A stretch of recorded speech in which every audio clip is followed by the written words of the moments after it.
High above the hidden valley, Gondolin rises like a vision carved from white stone and silver towers, a city of light, veiled in silence, untouched by time.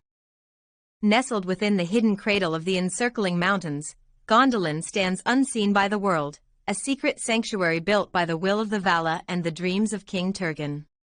No map leads here. No stranger finds her gates. She is legend given shape, a memory forged in stone and sky. Her walls gleam with the light of dawn. Her towers, crowned with silver, pierce the heavens like spears of starlight. In the stillness, wind hums through her heights, songs of ancient days known only to the Eldar. Here, time flows gently.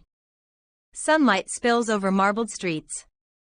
Lanterns of crystal light the paths at night, turning the city into a constellation upon the earth. Music echoes in the courtyards. Children laugh beneath flowering trees. And the stories of the firstborn live in every carving and song. At her heart, the king's palace rises, a fortress of grace and wisdom. There, Turgon watches the horizon with distant eyes, guarding not just a city, but a hope born of sorrow. Gondolin is not merely a place, she is a dream. A fortress of peace in a world devoured by shadow. A final light held in the hands of the faithful. Yet even here, silence bears weight. The mountains whisper warnings.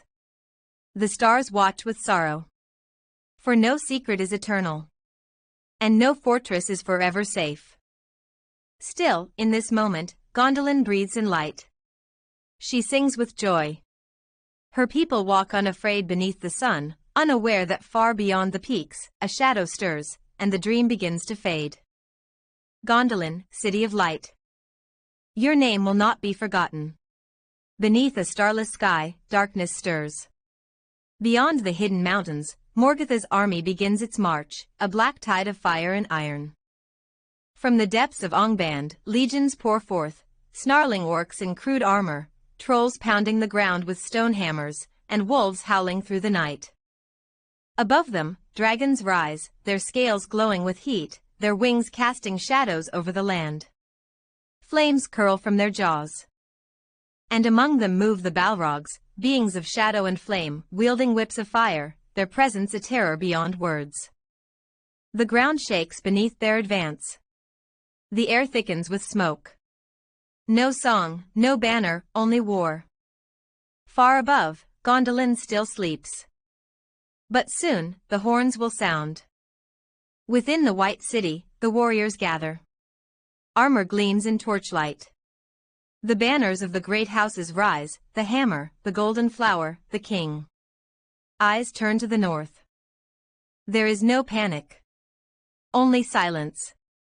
Steady hands. Swift preparations. Turgon stands upon his tower, watching the horizon darken. The secret is broken. The enemy is near. Gondolin will not fall without a fight. The storm is almost here. Dawn broke not with light, but with fire. Morgoth's hordes surged through the broken mountains, Balrogs wreathed in flame, orcs like a black tide, and dragons darkening the sky. The earth trembled beneath their fury. Yet Gondolin stood defiant. Upon the white walls, the thousands stood ready, their armor gleaming, their swords singing. Ecthelion faced Gothmog, lord of Balrogs, in a duel of fire and steel. Their clash shook the very stones, but in the end, both fell into ruin. Glorfindel fought like a golden storm, cutting through the shadows until a dragon's jaws took him into the abyss. Tuor roared in defiance, rallying the last defenders as the city burned around them. Turgon, proud and unyielding, refused to flee. The king's tower became his pyre. Gondolin fell. But its heroes did not die in vain. Their defiance echoed beyond the ruin, a light unbroken, even in darkness. Tuor versus the Balrog, a clash of fire and fury. The Balrog loomed, a mountain of shadow and flame, its whip cracking like thunder. Tuor stood firm, his axe gleaming in the infernal glow.